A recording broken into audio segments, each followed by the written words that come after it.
Good morning, world. Ho, ho, ho, and welcome to our Christmas special. We got a lot to talk about, say. Yeah, a lot of things going on for Christmas. What a year it's been, though, no? Yeah, a lot of things happened this year. I mean, actually, yung mga nakarang buwan pa lang, parang feeling ko gusto ko na matapos yung taon eh. Pero yung totoo, malamig ba Pasko mo this year? Girl, sorry po, ikaw na. Okay. You know, we try to be inclusive with this show and everything, but sometimes we have to establish certain things. Okay, go on. Okay, Marites, kasi alam mo kaya naman kita tinawag na girl kasi we call each other Marites, remember? Oo naman. So Marites, yes, malamig ang Pasko ngayon. By the way, let's add some context there, just so you all know. Okay? So we'd say sometimes because even outside the show, we figure this. What do we do? Is that what do we do outside the show? We always call each other for random things. And, like we could literally be doing our own things, and like everything goes with us, right? You know, I run a business. I'm also on a show.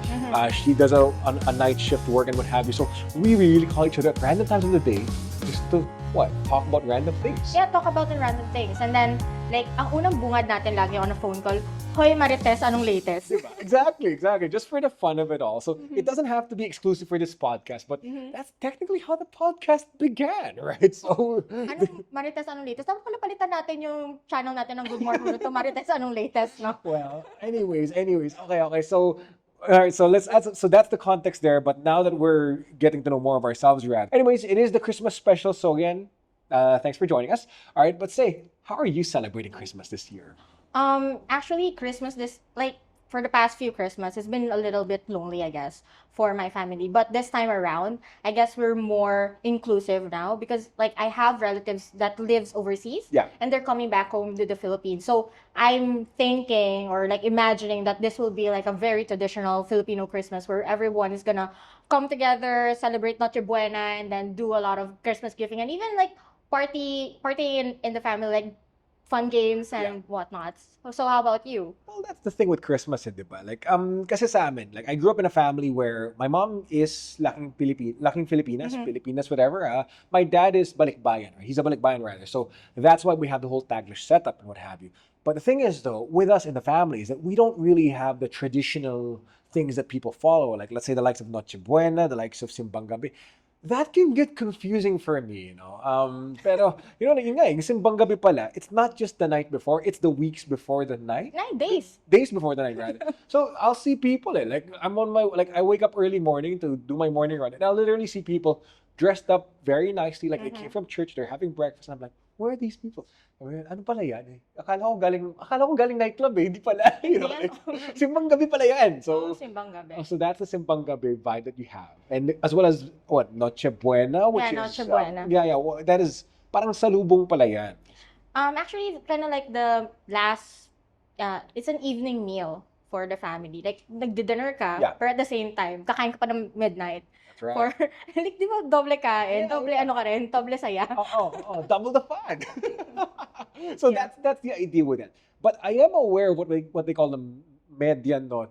Yeah, but that happens in New Year, medianoche. Am I right, Kim? Medianoche happens in New Year. Medianoche. She knows. Even my camera and our cameramen are reacting at me. They're wondering, where's this guy from that he doesn't know these things? But guys like me exist. All right, people like me celebrate Christmas not knowing what the traditions actually are, right? Because we have our own traditions. Like with us in our family, how we celebrate Christmas. So we try to cut work off at the 23rd. So meaning we work until December 23. After December 23, hanggang sabihin natin mga December 27, we're not gonna be working. The phones are off. At the most, it's gonna be family. 24, that's just make sure the house is clean, all right? Make sure you do all of that. Everything's in order. And then the 25th is the usual thing for us. The usual thing is what? Wake up when we feel like it, go to church, have lunch. Pag may namasko, pag may bumisita, sige, that's what we entertain for after lunch. Until like, let's say a certain time, mga 4 o'clock, let's say. Then from 4, we visit the Lola's house. And that's our Filipino family tradition. You know, our family has like more parties than you have. Yeah? Yeah, a lot. Like it actually starts like on the 20th, like before 23rd. Really? Yeah. Like so The party before the party. No, we I'm have like pre-game. So, okay, okay. marami kaming family reunion. So like in our family, angkan talaga kami. So pag nagkaroon ng angkan, so we have like a father side na angkan and then we Yeah. have like a mother side Yeah. na angkan. And they plan this Christmas activities na we can get to to 50 to 100 people in one place. Okay, okay. Yun. Tapos ang maganda kasi dito, every time we do that, actually like we have this special tradition when we do Christmas party for the whole family. Is like we have this small program. We usually host it dun sa restaurant ng dad ko sa Malabon. And then ang fun part na inaabangan namin dito is like the old people line up on stage. Okay. They have money. And then Ooh. all of the people below their age or their generation group, kahit sabihin mo nasa 40 ka na or 50, you pipila ka. And they will give you money. Teka lang, pwede ba akong makipila? Saan nga ba address nyo? Wait lang. Para may pupuntahan ako dito. So, Hindi naman traffic papuntang Malabon, di ba? Yeah, so that's a very unique tradition dun sa family namin. Kasi like, talagang, let's say 7 sila magkakapatid, di ba? 7 na lola at lolo yon. And they have this wad of cash ready. Nice. Tapos pipila ka. Ang gagawin mo lang, mano po, abot sila ng 100. Mana po si... hindi ako abot sa ganun. Hindi pa ba? Hindi pa naman.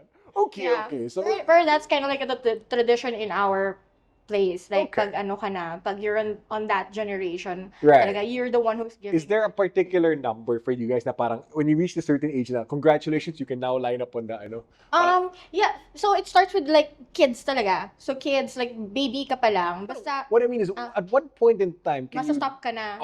What point in time do you stop from receiving and you have to be the one giving?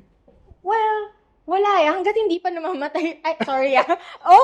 Sorry. that was- Hanggat hindi pa. Siguro, I mean, Let's rephrase it. Rephrase it. Habang hindi pa nagbabago yung generation. Oh, yun nga. Okay. Hanggat hindi pa nagbabago yung generation, then ano. Pero I guess, like, meron na rin kami mga family members who actually give the money to the old people and then they give out the money. Okay, So okay. parang the old generation is a representation of like Tama. sino yung seniority sa amin and then like where should the where should Of course. The blessings come from. Oo. So yun siya. That makes sense. Tsaka it actually gives like people like us, like yung mga nasa lower generation na hindi na namin sila nakasama talaga to actually know them. Okay. Kasi like they iba yung itsura nila from like way back eh. So parang kami, Tama. when we line up, we know na ito si Lola ganito, ito si Lolo ganito, ganyan. Tapos nakahilera pa sila like by kung sino yung pinakamaganda. So we know It's organized. family, That's yeah. pretty organized. then color-coded din yung t-shirts namin ha. For that. Di ba? So Okay. it's kind of like a fun tradition talaga on our end. Okay. So, I'll tell you family tradition from my side. So I told you what my immediate family does, but what the clan does, which mostly is my mom's side, because again, my dad's a balikbayan, and so a lot of dad's families abroad, so we don't really have a lot of celebrations. But anyways, with my mom's side, since it's everything's in the Philippines, we plan as early as November 1. that's so again, really... Ayan, we're talking about clan habits, di ba? November 1 kasi undas, di ba? Everyone's in the family mausoleum. So dyan pa lang, mga pinag-uusapan nila, aside from the usual marites sessions that everybody's familiar with, one of the things they'll always talk about is, saan tayo magpapasko? Sa bahay nila, okay. So from there, it's like, ano theme natin? May mga theme pa yan. Like last year was Disney, the year before was Hollywood films. So may mga dress code pa yan.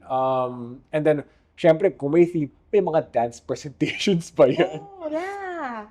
So we get competitive with that. What's funny though is we always talked about having prizes for the dance competition, but in the end, hindi nangyayari. There's no competition per se, but there will be competition for other things. The craziest we ever did was a Biggest Loser challenge. Pero tagal nun ha, if it's a biggest Siyempre, loser challenge. imagine you're starting from November 1. So from November 1 until Christmas, magpapapayat ka. So Tapos kakain mo lang, di ba? so the biggest family, so the biggest member per family, lahat sila may manok. Saan? May manok sila lahat dyan. And then per member, they're going to per family, as long as you have a manok, you'll chip in. So the winner will get the whole pot prize. Oh. I won that before, by the way.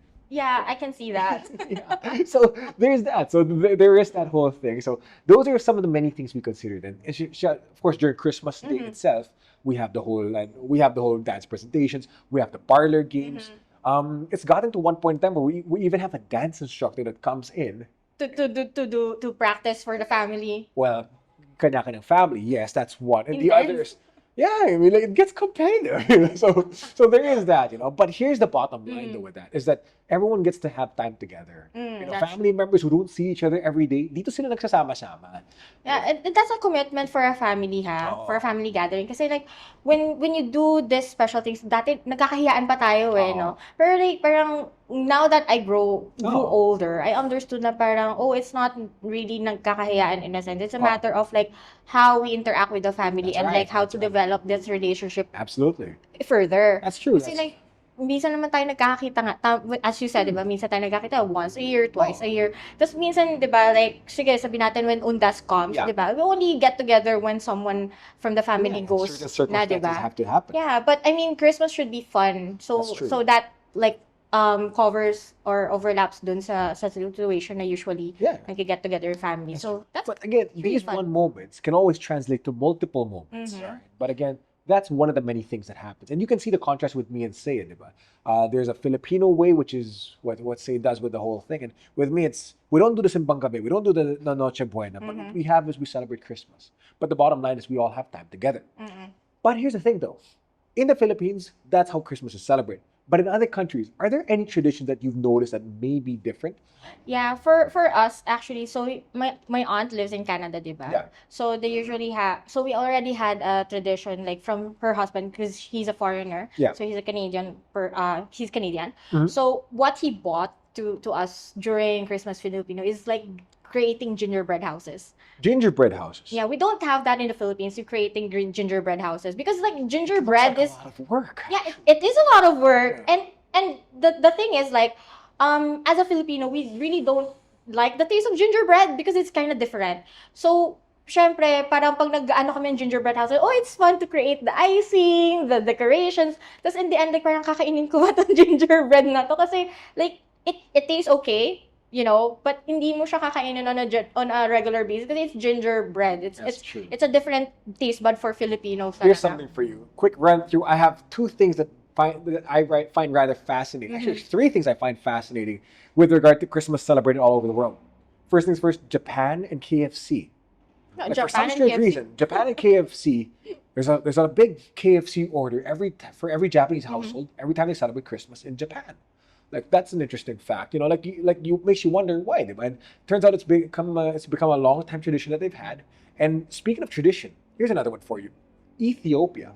Believe it or not, Ethiopia. Have you ever been there? No. You've heard of Ethiopia? Yeah, I did. Did you know that they actually celebrate Christmas on January 7th?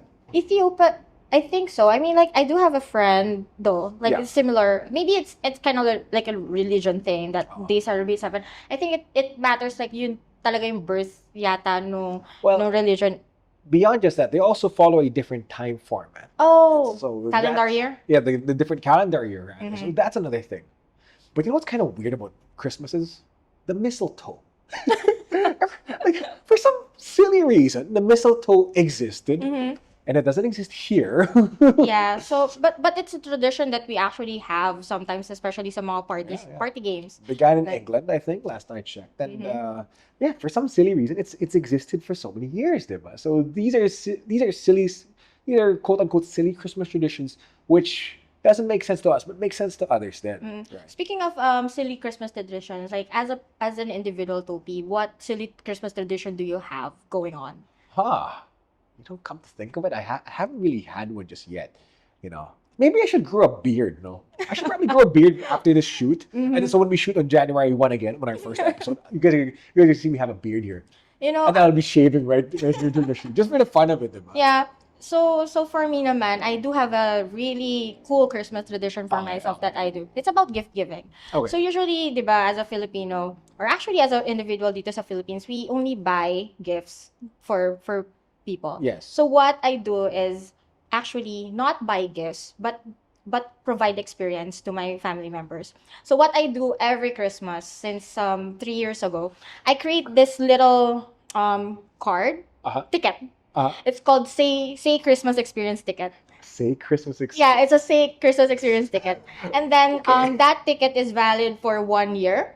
So I give that in an ampao to my relatives, especially yung mga old relatives. Kasi like as a kid, not necessarily as a kid, like as a young adult, like I don't know what to give the older Tama, generation tama. kasi like, they already have it all eh. Yeah. So what I did is like, okay, I'm gonna give you this say Christmas experience ticket. Uh-huh. We spend the day together, Mhm. whatever day it is, but it's supposed to be within the year. Okay. And then I'll be spending the whole Spending the whole day with you, as well as spending the money to experience what you want to experience. Really? So for example, like with my uncle, so my uncle, he's very well off, diba? So he works at a travel agency, ganon. So he's very well traveled. So I don't know what to give him. Oh. So I gave him this experience ticket, and then he always tells me, look, I want to go to Teppanyaki. So every Christmas, we go to Teppanyaki, we eat, we try to eat like, Everything. from the first Yeah. course meal, and then the next time we went, You complete the menu. ano na kami doon sa susunod na level. Okay. And then, pamahal siya ng pamahal. Right. So, it's kind of like a crazy experience, di ba, with the Christmas Yeah. thing. And then, with my aunt naman, so she's from Canada, right? So, hindi naman, marami din siyang, she's already been well-traveled, di ba? Yes. So, what I did is like, Tita, where do you wanna go? Oh. Like, and she would always tell me like, oh, let's go to the beach overnight. So, ang ginagawa namin, or camping. So, I'm gonna spend my money to buy the accommodation, and then we spend the overnight together. Nice. So, that's kind of like my Christmas gift to my people, and even my siblings. Yeah. So, ganun siya, nag-start yung Christmas tradition ko. Kasi, like, I think I kind of like had a click sa mind ko na parang it's more expensive to buy time rather than buy gifts. Yes. So like I'm buying time to spend with my family. So therefore, time is a very, very golden commodity, right? Mm-hmm. And so in retrospect, that's what makes you realize it with Christmas, that this is also a time for you to look back and to realize certain things, and also a way for you to approach the new year with a more positive or forward-looking approach. Now, as we wrap up our little Christmas episode for today, I have a few questions from First Say that I'm going to be throwing at rapid fire. Rapid fire talaga. I don't know. We have a time limit and we're way past it. So Sorry, if, madaldal ako eh. if we go past our time limit, no one's gonna be watching anymore. This vlog is gonna be too boring.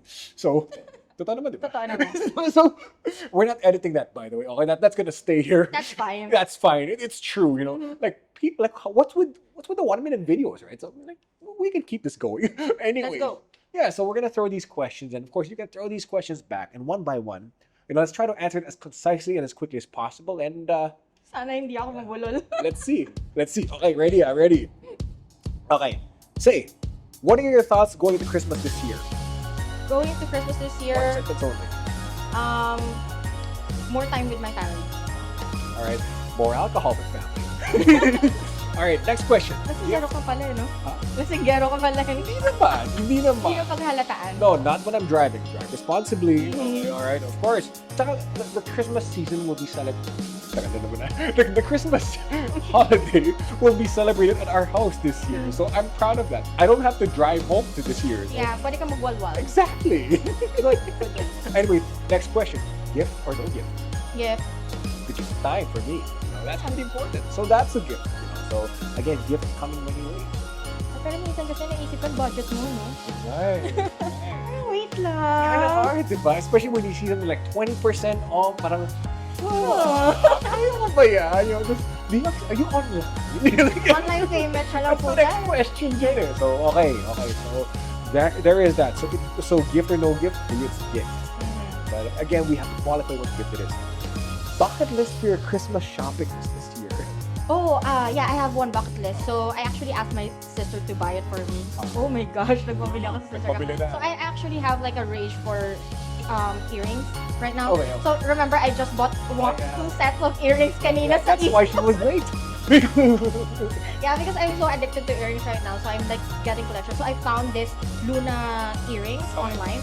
So, it's kind of like a lunar stone for the earrings. So, like, I asked my sister, like, I want one, please. And then she actually bought it. You know what I want this year? What? Well, hold on. I forgot.